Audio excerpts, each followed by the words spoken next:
নমস্কাৰ, মোৰ ইউটিউব চেনেললৈ স্বাগতম জনাইছোঁ। আপোনালোকে লাইক কৰিব, কমেণ্ট কৰিব, ছাবস্ক্ৰাইব কৰিব।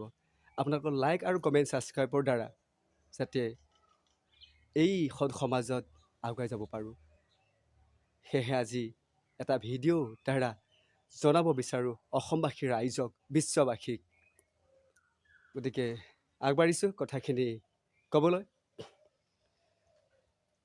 যিসকল সমাজৰ হকে কাম কৰে, দায়িত্ব লয়, সদায় বদনাম। ই আৰু কোনোদিনে নৈ কৰিব নোৱাৰে। যদি এইবোৰৰ পৰা আপুনি হাত সাৰিব বিচাৰে আৰু এইবোৰ যদি বুজাৰ আপুনি ল'ব নোৱাৰে, ধৈৰ্য যদি আপোনাৰ সীমা নাই, আপুনি সমাজৰ কোনো দায়িত্বৰ নল'ব। আৰু সমাজৰ দায়িত্ব কোনো নলোৱাকৈ আপুনি আদৰ্শত সৎকৰ্মত আগুৱাই যাওক, তেতিয়া আপোনাৰ কোনো ক'বলগীয়া নাই। যদি আপুনি সমাজৰ এটা দায়িত্বৰ লয় বা দায়িত্বত থাকে, তেতিয়া আপুনি ভাল কাম কৰিলেও বদনাম।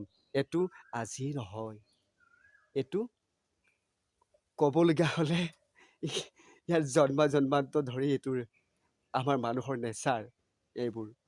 গতিকে সেয়েহে আজি ভিডিঅ' মাধ্যমৰ দ্বাৰা ক'ব বিচাৰোঁ, আপুনি যিমান পাৰে দায়িত্বৰ ভাৰ আপুনি নিজে নলয়, সমাজে দিয়ে।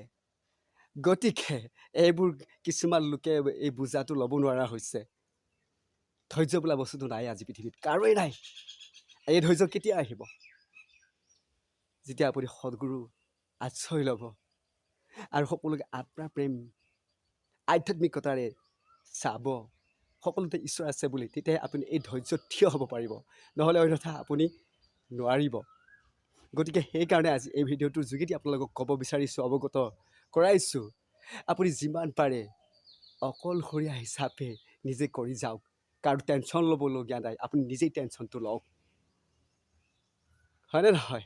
আপোনালোকে জনাবচোন মোক, মোৰ কথাখিনি হয়নে নহয়, সত্য হয়নে নহয়। গতিকে যিসকলে এই ধৈৰ্য বোলা বস্তুটো ৰাখিব পাৰিব, যিমানেই নকৰক সি সিমান দুগুণ সাহস পায় আৰু আগুৱাই যায়। দেখিব এদিন তেওঁ নিজৰ এই স্থানত বা নিজৰ সত্য কথা, নিজৰ আদৰ্শত আগুৱাই যাব।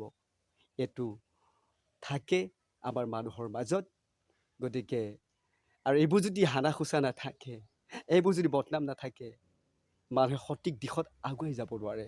গতিকে আশা কৰিলোঁ আকৌ পুনৰ নতুন এটা ভিডিঅ'ৰ লৈ আপোনালোকৰ মাজলৈ আহিম বুলি, আৰু আশীৰ্বাদ বিচাৰোঁ আপোনালোকৰ। ময়ো ভগৱানৰ ওচৰত আপোনালোকৰ হৈ আশীৰ্বাদ বিচাৰোঁ, আপোনালোক যেন শান্তিয়ে থাকে, সুস্থ থাকে।